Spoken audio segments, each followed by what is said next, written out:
Awesome. Well, so glad to be here. I'm excited to dive in. You've probably all heard this already, but feel free to drop any questions in the Q&A throughout the chat. We'll definitely have time at the end for any of those.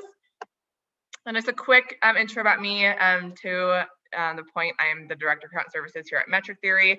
We'll talk about metric theory more in just a second. And I've been overseeing, I started in paid search. I've been overseeing the paid social branch for the agency for several years now. So very passionate about high performing, high quality multi-channel programs. And my experience does span direct to consumer and B2B, but a lot of that has been on retail, e-commerce, reseller programs.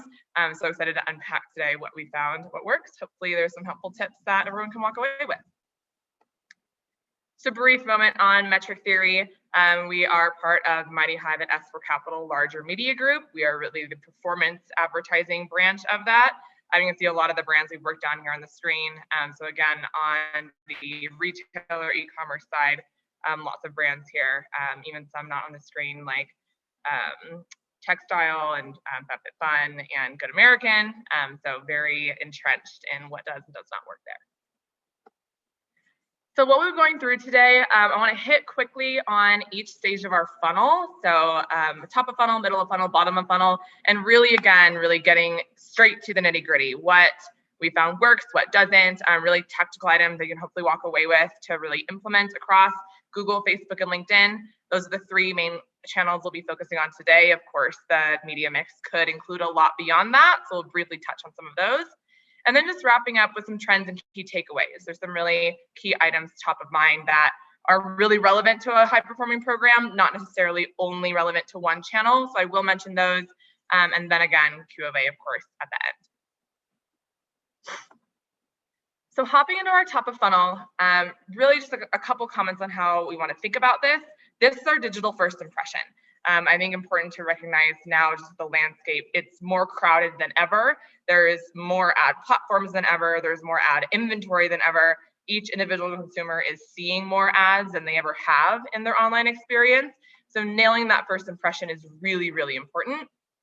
Also important to find that user as early on as possible. With such a crowded landscape, by definition leads to more competition. So being able to find that relevant user, start building that relationship early, ideally before competitors are in the mix as well, can also be really helpful. So a couple of pillars that kind of thread through all the recommendations that we'll go over is really quality audience targeting, a non-conversion measurement of success, really important here, just thinking about the job that we want these channels to drive. Ideally, we want these channels to get quality people into the funnel. We know that they're probably not going to convert right away, probably not for the first few ads they see. We want them to convert later. So we want to be evaluating these channels with that job in mind. Are they effectively getting people into the funnel? Looking at conversions for these channels isn't necessarily going to reflect that. So we can look at things like number of quality clicks, click-through rate, etc. Consistent brand message and tone, also really important. And then again, reaching users as early as possible. So hopping to some of our recommended tactics on Google, we'll hop to paid social on the next slide. So firstly, display, YouTube, and Google Discovery are going to really come into play here. So the non-search elements of the Google umbrella, this is really where these become much more important than even a search results page. What we want to do here is layer 2 to 3 targeting types in each ad group. Ideally, some of those are user targeting and some are content targeting. Why we don't want to only layer 1 is because the relevancy there is going to be weaker. We want to overlay a few just to make sure that relevancy becomes a little more strong. Why we typically don't want to layer more than that is for 2 reasons. 1, that can start to get our audience sizes really, really small. And 2, that also makes it a little bit more unclear which one is actually working the best. So we typically find 2 to 3 is a good spot to start, and aiming for audiences of about 2 to 5 million total. That's large enough so you have enough data to optimize with and are able to get a little bit of traction to see, again, if that's working or not, but small enough to still, again, keep that relevancy. Typically, when audiences get much larger than that, 10 million, 20 million, et cetera, we're almost certainly going to be capturing a lot of irrelevant users at that point. The creative here we want to be really value add. So probably not necessarily a super clear purchase now call to action, probably not clearly one exact product we're trying to get the user to buy. That's going to become much more relevant later on in something like remarketing. Right now, we are the ones who want to add value to the user. We're the ones trying to convince them that we're a brand they want to interact with, we're a product they want to buy. So what value are we adding to them? Non-branded search here, key phrases descriptive of your offering or product. These keywords are going to be a little bit shorter, probably 1 or 2 words. Again, we're really at the top of the funnel here. For one-word keywords, really though, think critically about the relevancy and really stay on top of negatives. Those can be really effective for prospecting to reach a broader audience, but can also bring in negative traffic. So just be beyond that search query report. For match types here, use a combination of phrase and exact match to start. For something that's performing really well, definitely feel free to test into broad match. Just a reminder for our audience, you've probably seen this from Google, but modified broad as a match type is being sunsetted. That was historically the recommendation, but now that would be phrase and exact to come out the gates, and then adding broad in, again, if performance is there. On the social side, Facebook's probably of the big social channel relevant for most of us on the call. LinkedIn I didn't want to touch on just because it is probably one of the larger social networks aside from Facebook and can be relevant for a retailer's media mix, especially as it comes to one, email gathering and building that first party data set via lead gen forms, and or 2, depending on your audience, potentially getting in front of more senior buyers, more senior merchandisers at retailer companies. But we'll keep that a little bit more lighter touch. Facebook's probably the more relevant platform for us. So for the top of the funnel here, typically audiences will include lookalikes, probably in the 2 to 5% range, sometimes even larger than that. We still want to start with seeds that are really relevant, ideally past purchasers, both the pixel list and the uploaded all-time list of emails of the all-time purchases that you have. From there, priority testing would be broad targeting. And this is, as the name indicates, can be as broad as all women 25 to 50. And because of how much audience data Facebook has and how much they're able to customize that bid and that ad placement on an auction to auction basis, continuing to see broad targeting really perform well, much more than it did 3-4 years ago. Similar here, we want really engaging creative that educates the user on the brand. So a little bit more substantial of ad types, things like video, carousels, Instagram stories. Those are all really important formats. The quicker ad types, like a single image or a product ad, again, those will be certainly relevant to test here, but those will become a lot more relevant later in the funnel. For LinkedIn, we want to start our prospecting with function and seniority targeting. That's typically what we want to come out the gates with on that front. A quick plug on LinkedIn, remember that conversion targeting here does not automatically apply to all campaigns like it does in Google and Facebook. So really important there to not only set up conversion tracking, but actually then apply it to every campaign. Not a fun one to come out the gates and realize a couple months into a flight that you don't have conversion tracking applied. So make sure to add that there. Really quickly touching on channel expansion. Okay, what about the other myriad channels relevant in this space? When are they, making sense? So a couple really quick comments here on what types of audiences are relevant to when you might want to consider them.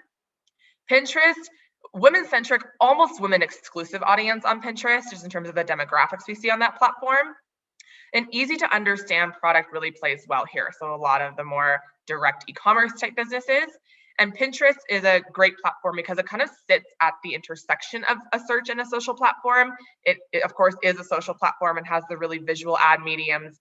And also you can still target with keywords. So that you're still able to get that intent on behalf of the user, which is great. Snapchat and TikTok really play well to younger demographics. Snapchat's going to be a little bit more balanced there. A lot of the audience there is still in the millennial type demographic. TikTok is almost exclusively Gen Z. Really important for both of those platforms that the creative looks very native. So video content is going to be, of course, what you're going to want to use on those platforms. And again, making that look really native, what with overlays, quick shots, almost exclusively 15-second or less clips. Those are going to be really important for success on those platforms. When it comes to the world of programmatic media, so programmatic display or connected TV, these can be very effective for a much wider reach across demographics. So almost endless universe of targeting to use here, tons of different media partners. And often these can add types of targeting that aren't really available within the ad platforms themselves. Things like firmographic targeting, where someone works, their employer, a lot of financial targeting around buyer behavior, types of items that folks have bought, types of different bargain shoppers versus luxury shoppers. So a lot of that targeting is available here where it's not on the ad platforms. And then Twitter, Quora, and Reddit, this really boils down to your audience. Likely these platforms are either incredibly relevant or not at all to an advertiser. So a couple call outs here: Twitter, particularly relevant for something like travel, apps, music, and gaming. Those are really active communities and populations on Twitter. Quora and Reddit become even more niche from there. A lot of computer science and business and tech audiences are really live on some of those platforms. And then similarly, comment here, just a Snapchat and TikTok, native looking content is really important. We want to be showing up on those platforms in a really seamless way. A couple quick hits on creative. I'm not going to read each one of these off, but I know everyone will get the recording if you want to go back through and take a screenshot. But one thing to really keep in mind here across all of these recommendations is really keeping in mind mobile first. So that's mobile versus desktop split is going to be different for every advertiser, but the common denominator is that mobile is dominant. So as it relates to your font size, how much content is in an ad banner, the call to action, all of those, you really want to think, even the aspect ratio itself, you want to really think through those as it relates to a mobile experience first. And for some advertisers, really almost a mobile experience only. We worked with many retailers where 90% plus of their audience is on mobile. Switching gears here to the middle of the funnel. This is really where we're building the relationship with the user. Okay, we've hooked them into our funnel, but they're probably not yet to the point where they're ready to buy. So the name of the game here is to build that relationship, to add enough value and to build enough excitement in the user to where they do want to purchase. What's going to be important here is the variety in our ad messaging and content. We've all probably had the user experience of seeing 7 ads from an advertiser, all of which are exactly the same. It's a turnoff. So we really want to make sure that we have strong variety in the messages we're bringing forth, the images we're bringing forth, the value adds we're bringing forth. Instead we want to maybe mentioning size, then selection, then maybe there's a promo offer we want to bring to the table. That variety really helps keep the ad experience engaging. This is going to include both high intent prospecting and low intent remarketing. We'll talk about that in a second. And again, just as it relates to the ad experience, you want to continue that education on not only the one product, but the product mix, the value there, why we're better than our competitors. So some recommended tactics. We'll start with Google. Non-branded search and shopping. And I really want to highlight shopping here. Just as important, almost probably increasingly more important than search for a couple reasons. First, that has an image component. So just helps differentiate that ad away from other ads on the page a little bit more than text. And secondly, Google's just prioritizing shopping ads more and more in the auction. So you'll see increasingly shopping ads at the top of the page, right next to text ads. On mobile, increasingly it's only shopping ads on top of the page. So there's often not even text visible on that above the fold screen on mobile. So shopping is going to be really, really important here. As it relates to keywords, here's where we can get a little bit more long tail. 2 to 3 words long is really the sweet spot here. Any longer than that, and the keyword might be really relevant, but we typically don't see many people searching queries that long. So 2 to 3 words is really the sweet spot for kind of the middle of our funnel. And we want to start fleshing out the keyword selection here. So including competitor terms, any synonyms for our product, modifiers like color and size. And then on shopping campaigns, we would strongly recommend for there actually be 2 at least separate shopping campaigns, or if you're segmenting further than that, 2 parallel structures, specifically so that we can filter non-branded traffic to one and branded traffic to another. For our brand traffic, really high intent, really valuable queries for us. We have a lot of opportunity there to just get more strategic in the shopping ads we're showing. Are there best sellers that we specifically want to show those branded queries? Is there a new collection that we specifically want to show people searching our brand? We want to be really strategic and thoughtful about, let's say at max, we have 4 to 8 ad slots there for shopping. What handful of products do we most want to show folks that are searching our brand? So low intent remarketing on the display side of things, this is going to be people that fall into our marketing audience, people that have been to our site, but are on the lowest intent side of that. So largely people who have just visited our homepage. Our goal here is to engage them one level deeper. Ideally, we want to get them to interact with a product or add a product to their cart, because that gives us a lot of intel on which product we can use to hook them back. So we want to remarket to them, aiming to get them one level deeper. Maybe that's they hit the homepage, let's show them a category page. Let's show them a bestsellers page just to draw them in a little bit more. Also note, if there's especially any video efforts live, to add video view remarketing to our marketing mix. That can be a really valuable subset of users as well. More qualified than the probably hundreds of thousands of people that have seen that video ad, but not qualified quite yet as, again, a product viewer. So a good subset of audience to narrow in on. On the social side, we almost always want to start off with 1% lookalikes here on the Facebook side, again, based on those seeds of past purchasers. Priority testing from there is really where we want to start to dip into these interest pockets. So you have these interests, behaviors, employment, a universe there of targeting options. And similarly, like we talked about earlier, really organizing those in pockets, maybe 2 to 5 different interest targets, as a cluster, and then organizing that way as your ad sets.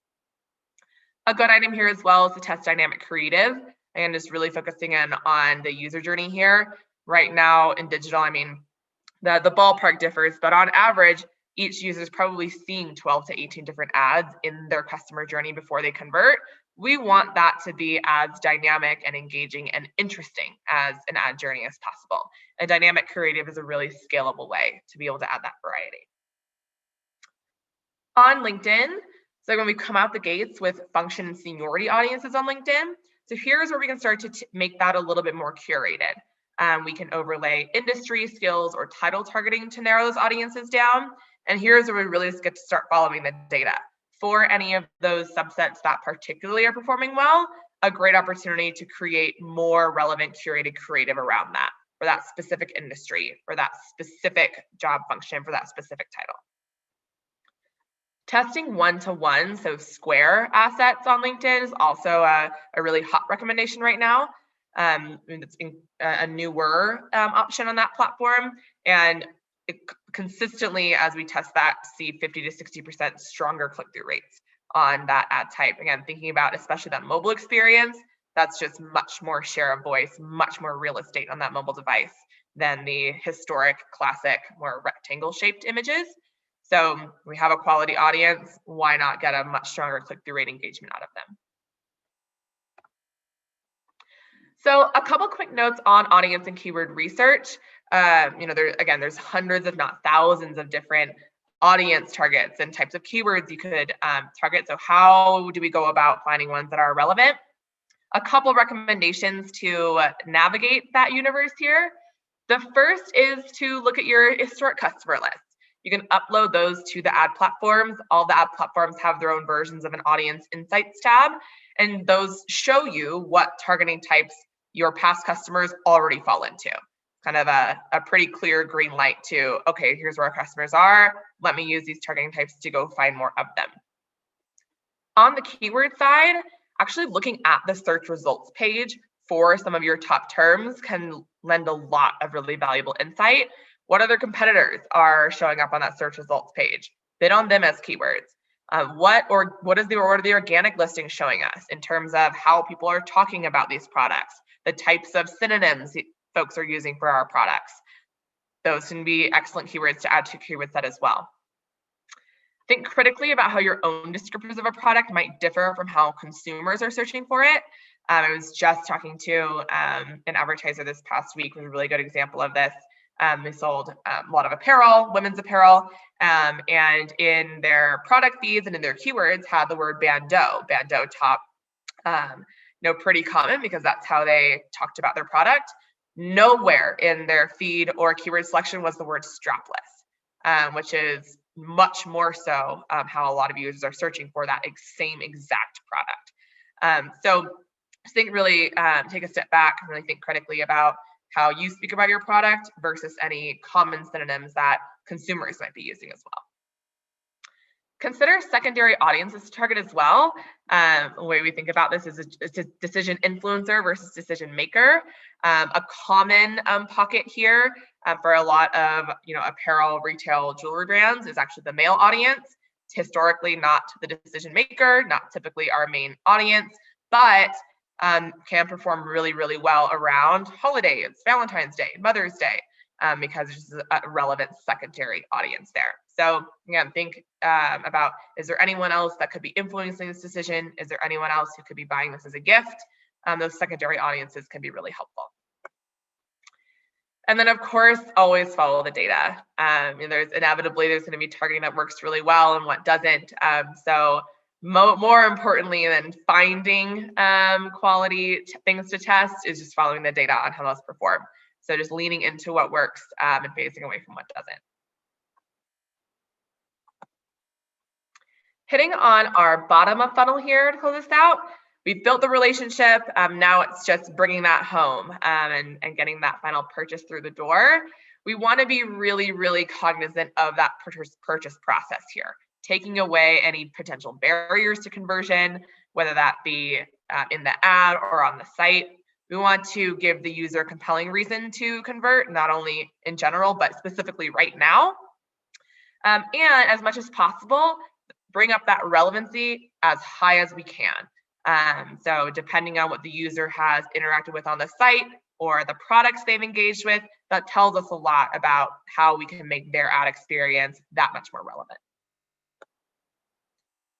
A couple of recommended tactics here: high intent remarketing, and really curating this based on how close to conversion the audience is. So someone who has abandoned their cart a couple days ago versus someone who has visited one product page a month ago, the first audience is much higher intent and more valuable for us. So we want to have that separated out from a structural perspective so we can set a higher bid on it and prioritize it accordingly. We really want to lean into single image static ad types. We're phasing away almost entirely here from multi-image ads or video formats. That's a more educational type of ad type, and we're past that at this point. We want to just bring the user straight to the product they want to buy and allow them to do so. Make sure to include Gmail and YouTube as well. The display network, the GDN, is the largest source of inventory here. But if those same folks are on YouTube or in Gmail, we certainly do want to get in front of them there as well.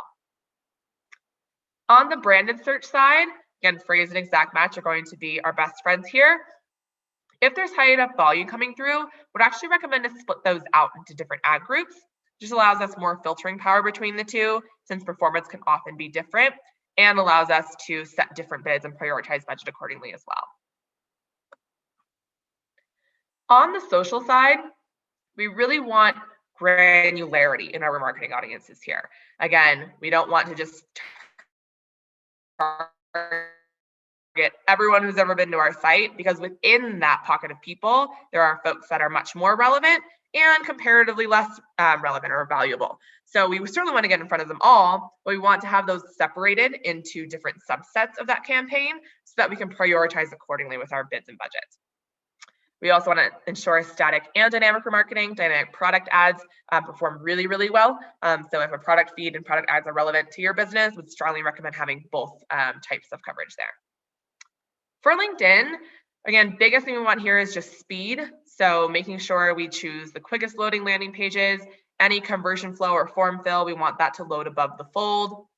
And similarly to the granularity point, we can use URL roles within matched audiences in LinkedIn to, again, organize out those subsets of people and match them with appropriately relevant ads. When it comes to segmentation, just a note on remarketing, how do you segment out all the people that have been to your site? Here's a few we'd recommend. The first is recency. So evaluate your specific timeline to purchase and organize audiences based around that. That could be last 3 days versus last 7 versus last 30. It might be longer, it might be shorter than that. Site depth is also an important one. So how deep has someone gotten into the website? A homepage visitor versus a product page versus a conversion flow. That can also be a really relevant way to organize this audience. And then site engagement and device. Probably a little bit less common than the first two, but still can be really impactful, especially if you see really different pockets of performance for different types of site engagement or different devices. So again, kind of look through these lenses at your data, which one of these allows for organization for audiences that have much different performance. And that's how you want to set up your marketing campaigns. You can prioritize those subsets accordingly. On the brand search side, probably some of the most valuable real estate that we can possibly have, someone searching our brand term. So making sure we maximize that as much as possible. Check impression share. So something that's easy to fall into is just looking at the metric called impression share and say, okay, that's high, I'm good to go. What I really recommend is also looking at the metrics top impression share and absolute top impression share, because those are going to help you understand if you're actually at the top of the page. Impression share just measures if you're on the page at all. Doesn't take into account if you have the top slot, doesn't take into account if a competitor has the top slot. So checking top impression share and absolute top can really be a helpful litmus test against, okay, am I actually showing up as much as I can and as high as I can, or is there additional exposure I can nail down?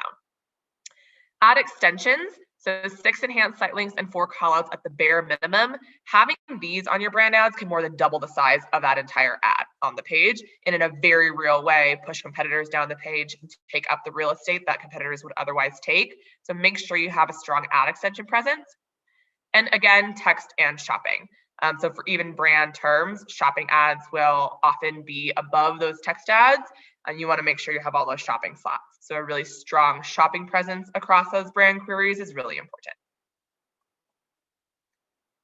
And then a couple trends here just to close us out overall. Taking a step back from the nitty-gritty, just a couple trends to have on the radar. The first is that evolution of measurement. So I'm sure everyone probably has seen just various data privacy, GDPR, CCPA, cookie this, cookie that, cookie deprecation, cookie blockers. I could go on. The common denominator there is that historically, a lot of what we as advertisers have used to see performance and measure that are eroding a little bit. And so the way we have to approach how we measure the success of a program has to evolve as well. The biggest thing I'd recommend here is really dialing down to overall business performance. Looking at one ad platform or another ad platform, any of those individual pockets of measurement as a source of truth is going to become increasingly difficult. So really focus in on, okay, what is my overall media mix investment? What is that overall driving for my business? That's going to be a more helpful apples to apples view long term. Media mix diversification. There's more ad platforms than ever. So really taking an active approach towards evaluating those, the relevancy to the business, and adding them in when they make sense to just stay ahead of the curve with where competition is and where your users are. And then targeting expansion. With all these different ad platforms comes a myriad of targeting options. So again, staying proactive with that, really leaning into, okay, my consumers are maybe changing where they're spending time online. I want to be right there with them. Oh, just spoke through this, but again, just make sure we're looking at a data set that maintains over time, largely overall business performance, add in other ad platforms, and just reconsider where your audience might be spending time and make sure you're there. And very last slide to close us out, just a really quick checklist for some of these overall moments. For the Facebook iOS changes, have you verified your domain in Facebook and chosen and prioritized 8 conversion events? Those are the most immediate action items for that platform. On Google, for the ad type side, do you have full coverage with responsive search ads? I think what I'd add to this as well is, have you thought through how to sunset any modified broad? Those are the 2 more tactical changes happening on that platform.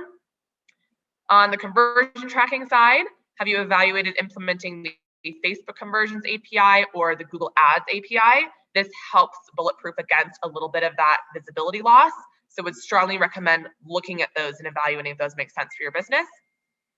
And then lastly, if we have anyone on the line that is heavily running an app program, that would be a specific spot as well, just to look into updating the tracking systems there or the MMPs you're using to make sure that those, again, are set up for as much visibility long-term as possible. You know, we just went through a lot. Again, everyone got the recording, so feel free to go back, digest, take screenshots, but happy to open it up to Q&A. Megan, that was really impressive for the amount of things you covered in a half hour. I practiced amazing. Several times. I was going to say that was. You when I get into 30 minutes. That was like that was a lot of content. That was awesome, and thank you so much. I learned a lot there. We have a question from someone in the audience. Any up and coming ad channels that you're recommending clients test out? For example, TikTok, Clubhouse, etc. Mm-hmm. Clubhouse. Who's not talking about Clubhouse these days? Lauren, this guy was talking about it for like 2 weeks straight. Every other word was Clubhouse. So yeah, go ahead. Totally. Short answer, yes. That's probably one of the hottest topics that is happening right now with so many of clients we're working with. It's hard for me to answer that unilaterally because the relevancy of an ad platform does so depend on an individual business's audience. Like something like a TikTok could be wildly relevant or wildly not to a business. So it's hard for me to answer that unilaterally. I think what I would say in terms of the most relevant broader notes, if you really consider how Amazon fits in, that's almost a whole different can of worms that I debated including or not. But really think about how Amazon fits in an ad platform. And then other than that, I think what I would say is really evaluate Pinterest and TikTok and Snapchat through the lens of if these are relevant or not. If they're not, don't double down there. But in the event where those platforms are relevant to an audience, those are platforms where there's a large audience that's very engaged. And those are ad platforms that we're increasingly seeing strong performance and promising performance from. So those would probably be the ones that I'd recommend. Okay, awesome. Yeah, that's super helpful. And we have another question from the audience. Any recommendations for e-commerce analytics platforms that you'd recommend? Yep, really good question. My biggest guidance is not to overcomplicate it here. There's a lot of different BI tools, a lot of different e-commerce platforms, all of which have super sexy pitches. Don't get seduced is probably what I can say. Don't do it. Especially because all of those tools in the space are fighting the same exact battles with cookie limitations and visibility limitations. So any platform claiming to have a solution that solves for that, not the case. Probably what I recommend to do is have a platform that accurately reflects the overall business success. So that would be a Shopify, Google Analytics, a Looker, something that accurately reflects, okay, here's what we're getting in entirety for the business. And ideally looking at some channel visibility from there, looking at email versus direct versus paid.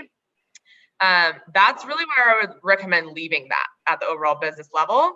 And the thing to supplement that with would be visibility in the platforms to use for optimizations. So something more simple like a Shopify or Google Analytics, perfectly sufficient for overall evaluation performance, and then using for channel data for optimization.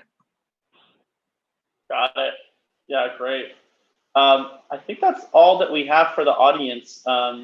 So thank you so much, Megan. Really appreciate your time today. This was an awesome presentation. No, we have a couple of more that just came over. You want to address those? Do we? Yeah. So there was a couple more that came through. Oh, and now I see them. I'm sorry. Look at that. Look at me jumping ahead. So we have a question from the audience. We're a B2B brand that has traditionally utilized a sales team to drive revenue, but been recently shifting budget to online advertising. We're having trouble with attribution. Any recommendations for attribution software? Excellent question. And you are not alone, is what I would say there. So similar notes with attribution software as to the e-commerce question. There's a lot of platforms out there that can be really expensive and really sexy and not actually lead to any different business success. So what I'd actually recommend there is looking at your ad platforms and the different attribution models available there, and also setting up really clean UTM tracking across your program. So UTM tracking across all of your ads and having that cleanly piped into your tech stack, the Marketo and Salesforces of the world, that can really allow you to have attribution in your infrastructure of where the leads are coming Got it. We have one other question from the audience. Any brands that you think are doing advertising really well? Initial thoughts is Sasquatch soap. Yes, and granted, this is obviously going to be a little bit of a biased answer. You know, what are my favorite brands advertising? Yeah. This is a pretty classic. I think Nike absolutely kills it. Yeah. And I think a couple notes on that. They absolutely kill it with keeping their brand tone consistent across platforms and across causes, while still bringing really fun variety into the mix. Their brand identity is very, very, very clear. Another one that I think does a really good job is actually Wendy's and Domino's. They do a fantastic job understanding their audience and speaking to their audience in a really unique way. I don't know if anyone's familiar with Wendy's Twitter presence, but that's a fantastic example of, again, just meeting your audience where they are and bringing something fresh to the table.